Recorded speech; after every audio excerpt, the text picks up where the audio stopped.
আমি মোহাম্মদ জসিমউদ্দিন, প্রভাষক পদার্থবিজ্ঞান বিভাগ, গোপীনাথপুর আলহাজ শাহ আলম ডিগ্রি কলেজ।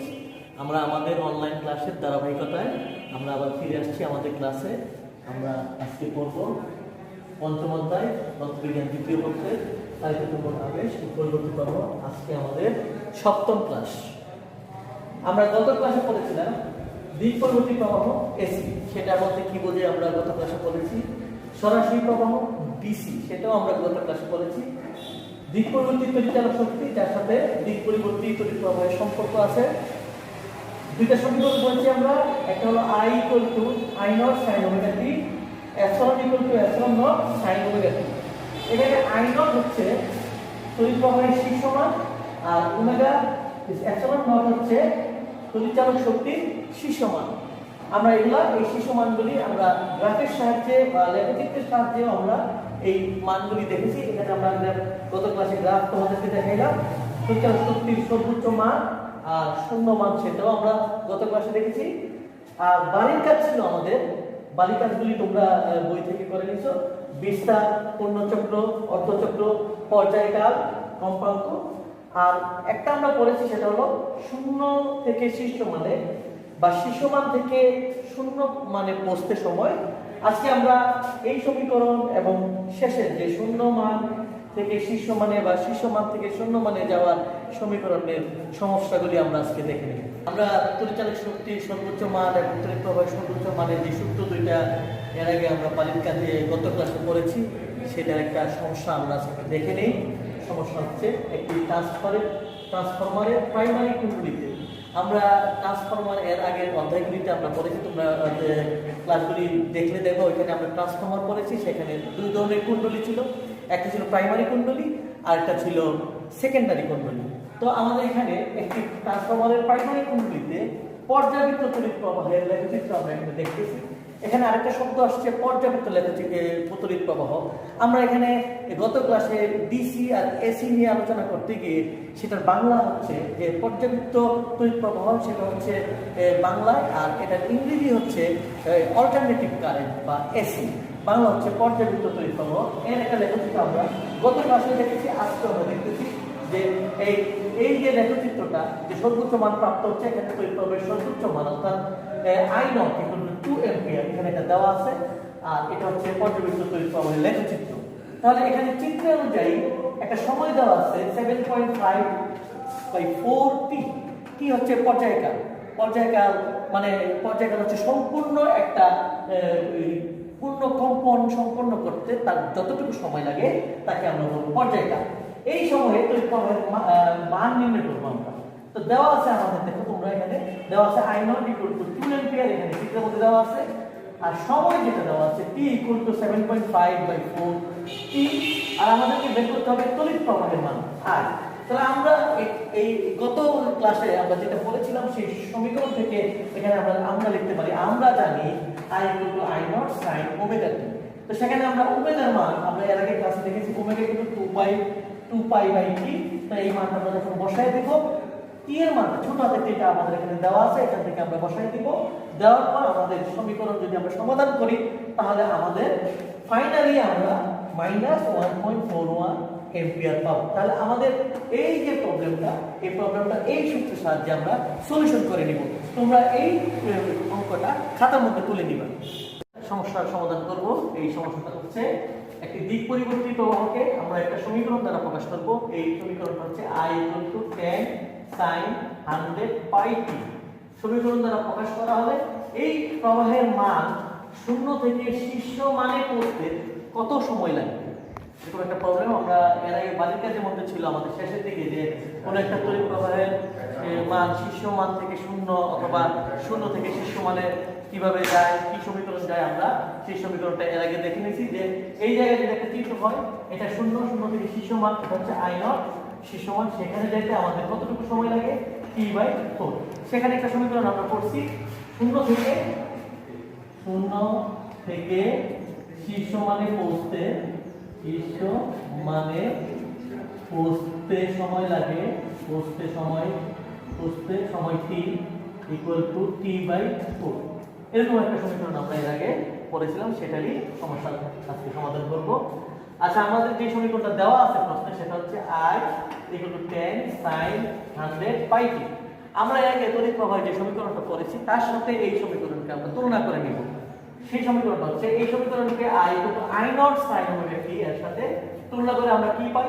আমরা পাই এখানে I0 এখানে 10, তাহলে I0 = 10 অ্যাম্পিয়ার।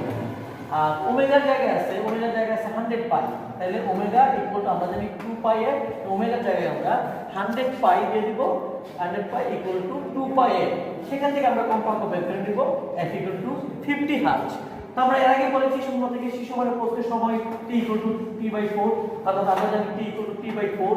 আমরা যদি বলি যে আরেকটা সমীকরণ আমাদের জানা আছে t = 1/f, তাহলে সেই মানটা যদি আমরা বসাই তাহলে আমরা পাবো t = 1/4f। তাহলে এক মানে কম্পাঙ্ক, তাহলে আমি কম্পাঙ্কের মান একটু আগে যেটা পেলাম সেটা যদি বসিয়ে দিই আমাদের রেজাল্ট চলে আসছে 5 × 10⁻³ সেকেন্ড। তাহলে আমরা দুইটা সমীকরণের দুইটা সমস্যা আজকে দেখে নিলাম। যে দুইটা সমীকরণ আমরা গত ক্লাসে তোমাদেরকে পড়িয়ে দিচ্ছি, তোমরা এইগুলো দেখে নিবা গত ক্লাসটাও। এখন আমরা পরের পড়ায় চলে যাব। আমরা এখন আরেকটা সমীকরণ নিয়ে আলোচনা করব, সেটা হচ্ছে তড়িৎচলক শক্তি ও তড়িৎ প্রবাহের গড়মান। পূর্ণচক্রের জন্য গড় তড়িৎচালক শক্তি। তো দেখা যাচ্ছে যে কোনো তড়িৎচালক শক্তির সাথে সময়কে গুণ করে সবগুলো তড়িৎচালক শক্তিকে সমষ্টি করে যদি আমরা মোট সময় দিয়ে ভাগ দিই তাহলে আমাদের গড় তড়িৎচালক শক্তি আসতেছে। এই লাইনটাকে আমরা সমাধান করে এই লাইন নিয়ে যেতে পারি। তার সাথে আমরা মিল রেখে তড়িৎ প্রবাহ একই রকম ভাবে তড়িৎ প্রবাহকেও এই সমীকরণের সাহায্যে প্রকাশ করতে পারি। শুধু এই জায়গায় তড়িৎ প্রবাহের মানটা বসবে, I এখানে এপসিলন বার ছিল, এখানে I বার হবে, এখানে এপসিলন ছিল, এখানে I হবে, বাকিগুলি সমান হবে বা সব ঠিক থাকবে। এটা ছিল পূর্ণ চক্রের জন্য। এখন আমরা দেখব অর্ধচক্রের জন্য। অর্ধচক্রের জন্য আমাদের যেখানে t ছিল সেখানে t হাফ। তোমরা ভালো করে দেখে নাও, এখানে ছিল t, এখানে t হাফ, যেটা গড় তড়িৎচালক শক্তি। এখানে 0 থেকে t, এখানে 0 থেকে t হাফ।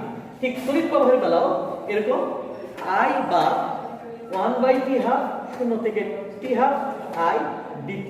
এর মধ্যে আমরা এই এপসিলন এবং এই I এর জায়গায় আমরা আমাদের সমীকরণ সামনে যদি কোনো আমাদের সমস্যার সমাধান করতে হয় তাহলে আমরা এপসিলন জায়গায় epsilon naught sin omega t এবং I এর জায়গায় I not sin omega t এইগুলি বসিয়ে আমরা আমাদের সমস্যার সমাধান করব। আমরা এখন বের করব যে আমাদের পূর্ণচক্র বা অর্ধচক্রের জন্য আমাদের গড় তড়িৎ প্রবাহ বা গড় তড়িৎচালক শক্তির মান কত হবে, এটা এখন আমরা সমীকরণের সাহায্যে বের করব। আমরা এখন দেখব অর্ধচক্রের জন্য দিক পরিবর্তী প্রবাহের গড় মান এর সমীকরণটা আমরা এখন বের করে নিব। তাহলে পর্যায়কাল কি হলে আমরা জানি অর্ধচক্রের জন্য তড়িৎ প্রবাহের গড় তড়িৎ প্রবাহ হবে। একটু আগে আমরা এই সমীকরণটা তোমাদেরকে দেখাচ্ছি, I বার = 1/t হাফ, 0 থেকে t হাফ I dt। এখন আমরা এটার I এর মান বসাবো এবং এটাকে একটা সমাধান করে নিব। তোমরা দেখো আমরা সমাধানটা করি। আমরা এই t হাফ কে আমরা যদি উল্টাই দিই 2/t, 0 থেকে t হাফ, আমরা এই I এর জায়গায় এখানে আছে I = I0 sin omega t। এই সমীকরণটা আমরা এর আগের ক্লাসে এবং আজকে শুরুতেও আমরা এই সমীকরণটা দেখেছি। এই মানটা আমরা এখানে বসাই দিলাম। আমরা এখানে দেখতেছি যে I0 আমরা এখন যদি বের করে নিয়ে আসি 2 এর সাথে 2 I0 t, আর বাকি থাকে 0 থেকে t half sin omega t dt। সেটাকে যদি আমরা আমাদের ক্যালকুলাসের সূত্র অনুযায়ী সমাধান করি তাহলে আমাদের একটা সূত্র আছে যে integration sin ax dx = -1/a cos ax। এই সমীকরণে যদি আমরা এটা প্রকাশ করতে চাই তাহলে আমাদের এখানে বের হবে -cos omega t by omega t half, 0 থেকে t হাফ, উপরে t/2 আর নিচে হচ্ছে 0। তো আমরা এখানে মাইনাসটাকে সামনে নিয়ে আসবো আর এখানে আমাদের নিচে যে ওমেগা আছে এই সেই ওমেগাটাকে আমরা t এর সাথে নিয়ে আসবো, অর্থাৎ -2t0 t minus I0 t omega cos omega t, উপরে লিমিট t হাফ t/2 আর নিচের লিমিট হচ্ছে 0। তো এটা একটা গাণিতিক সমাধান আমরা আরেকটু দেখে নিই। তাহলে ওমেগার জায়গায় যদি আমরা 2π/t, আমরা এর আগে দেখেছি ওমেগা = 2π/t হয়, তাহলে সেটা আমরা বসাতে পারি।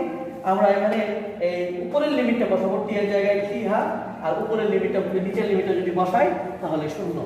তাহলে এখানে দেখা যাচ্ছে কাটাকাটি করে আমাদের যদি 2 কাটা চলে যায় t চলে যায় আই নট বাই পাই পাই থাকতেছে এখানে। আর এখানে যদি আমরা ওমেগার মান বসাই 2π/t আর এখানে আছে t/2, তাহলে আমরা পরের লাইনে কাটাকাটি করে আমাদের থাকবে cos পাই, এখানে হচ্ছে cos 0। আমরা জানি cos পাই মানে cos 180 ডিগ্রি মান হচ্ছে -1 আর cos 0 ডিগ্রি মান হচ্ছে 1, তাহলে এখানে আসছে -2। তাহলে এখানে মাইনাস আর এখানে মাইনাসে কাটাকাটি চলে যাবে, তো থাকবে না I naught by pi into 2। আমরা এই দিকে চলে আসবো এখন, অর্থাৎ আই বার ফাইনালি আমরা যেটা পাচ্ছি I bar equal to 2 I naught by pi. আমরা যদি এখানে আই নটটাকে এই পাশে রাখি 2 কে পাই দ্বারা ভাগ করি, তাহলে আমাদের একটা মান আসছে, তোমরা ক্যালকুলেটরে দেখে নিবা যে 2 কে যদি আমরা পাই দিয়ে ভাগ দেই তাহলে 0.637 আই নট এই মানটা আমাদের বেরোচ্ছে। এইটাই হচ্ছে আমাদের আই বারের জন্য আমাদের মান, অর্থাৎ অর্ধচক্রের জন্য দিক পরিবর্তী আমাদের গড় মান হচ্ছে এটা। এটাকে আমরা বক্সের ভিতর নিয়ে নিতে পারি, এটা দিয়ে আমরা অনেক সমস্যা সমাধান করব। অর্থাৎ এটার বাংলা হচ্ছে অর্থাৎ অর্ধচক্রের জন্য তড়িৎ প্রবাহের গড় মান শীর্ষ মানের 2/পাই, অর্থাৎ এটা হচ্ছে শীর্ষ মান, আই নট হচ্ছে শীর্ষ মান, আর শীর্ষ মানের 2/পাই গুণ, অথবা আপনাকে এটা যদি আমরা ক্যালকুলেটরের সাথে করে ফেলি তাহলে 0.637 গুণ হয়, অথবা এটাকে যদি আমরা পার্সেন্টেজে নিয়ে যাই অর্থাৎ শতকরায় নিয়ে যাই তাহলে আমরা পাবো 63.7%। তোমাদের এটা বহু নির্বাচনিত অনেক সময় আসতে পারে যে অর্ধচক্রের জন্য দিক পরিবর্তী প্রবাহের গড় মান নিচের কোনটা, বিভিন্ন পার্সেন্টেজে থাকতে পারে তাহলে এটা, অথবা এই তোমার দশমিক দিয়ে থাকতে পারে এটা, অথবা ভগ্নাংশ দিয়ে যদি থাকে তাহলে এটা। এখন এটা আমরা বের করছি অর্ধচক্রের জন্য দিক পরিবর্তী প্রবাহের গড় মান, ঠিক এটার মতোই ঠিক সেম, সেটা হচ্ছে অর্ধচক্রের জন্য দিক পরিবর্তী তড়িৎ চালক শক্তির গড় মান। আমাদের আর কিছু করতে হবে না, জাস্ট আমরা এই জায়গায় গড় তড়িৎ চালক শক্তি, এখানে তড়িৎ চালক শক্তি, এখানে তড়িৎ চালক শক্তি শীর্ষ মান, সবগুলো জায়গায় যেখানে যেখানে আমাদের আই থাকবে, আমরা যেখানে যেখানে আই আছে সেখানে সেখানে আমরা এপসিলন দিয়ে দিব, যেখানে আই নট আছে আমরা সেখানে এপসিলন নট দিয়ে দিব, যেখানে আই বার আছে অর্থাৎ গড় তড়িৎ চালক শক্তি আছে সেখানে গড় তড়িৎ প্রবাহ আছে সেখানে আমরা গড় তড়িৎ চালক শক্তি দিয়ে দেব। তাহলে আমরা যে সমীকরণটা পাবো সমাধানটা ঠিক এটার মতোই, শুধু নামটা অর্থাৎ দিক পরিবর্তী প্রবাহের জায়গায় হয়ে যাবে দিক পরিবর্তী তড়িৎ চালক শক্তি। তখন আমাদের হাতে যে সমীকরণটা আসবে অর্থাৎ epsilon bar equal two 0.637 epsilon not, এই সমীকরণটা আমরা পেয়ে যাব। আমাদের এই একই রকম সমাধান, সেজন্য তোমরা এটা নিজেরা বাড়িতে করে নেবা, ঠিক এইভাবেই করবা যেখানে যেটা আছে, অর্থাৎ তখন হয়ে যাবে অর্ধচক্রের জন্য দিক পরিবর্তী প্রবাহের জায়গায় হয়ে যাবে তড়িৎ চালক শক্তির গড় মান। তাহলে আমাদের এই দুইটা সমীকরণ আমাদের আমরা এই অর্ধচক্রের জন্য পেলাম। আমরা এইটার সমস্যা এখন একটু দেখে নেব।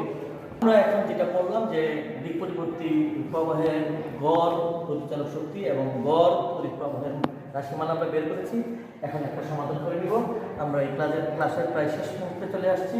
দেখো একটা সমস্যা, কোন দিক পরিবর্তী তড়িৎ চালক শক্তির শীর্ষ মান 20 ভোল্ট হলে গড় ভোল্টেজ, তাহলে আমরা ওই শীর্ষ মান আছে এখানে গড় ভোল্টেজ অর্থাৎ গড় তড়িৎ চালক শক্তি যেটা সেটি বের করার কথা এখানে বলা হয়েছে। তাহলে এখানে দেওয়া আছে এপসিলন নট 20 ভোল্ট, শীর্ষ মান হচ্ছে 20 ভোল্ট, তাহলে গড় তড়িৎ চালক শক্তি কত সেটা আমরা বের করব, সেটা হচ্ছে গড় ভোল্টেজ। তাহলে আমরা একটু আগে এই সমীকরণটা দেখে আমরা বের করতে পেরেছি। সমীকরণ হলো epsilon bar equal two 0.637 epsilon not. তাহলে এপসিলন নট হচ্ছে 20, তাহলে আমরা এখানে 20 গুণ দিয়ে 12.74 ভোল্ট আমরা পেয়ে গেছি। তাহলে এই সমস্যাটা আমরা সেই সমীকরণ থেকে পেলাম। আশা করি এইভাবে তোমরা আমাদের অনলাইনে ক্লাসগুলি করতে থাকবা এবং আমরা আরও সামনে আরও তথ্যবহুল ক্লাস নিয়ে আসবো। সেই পর্যন্ত সবাই ভালো থাকবা, সুস্থ থাকবা, আর এই ক্লাসগুলি ফলো করে খাতায় লিখে বাড়িতে বসে প্র্যাকটিস করবা। সবাইকে ধন্যবাদ, খোদা হাফেজ।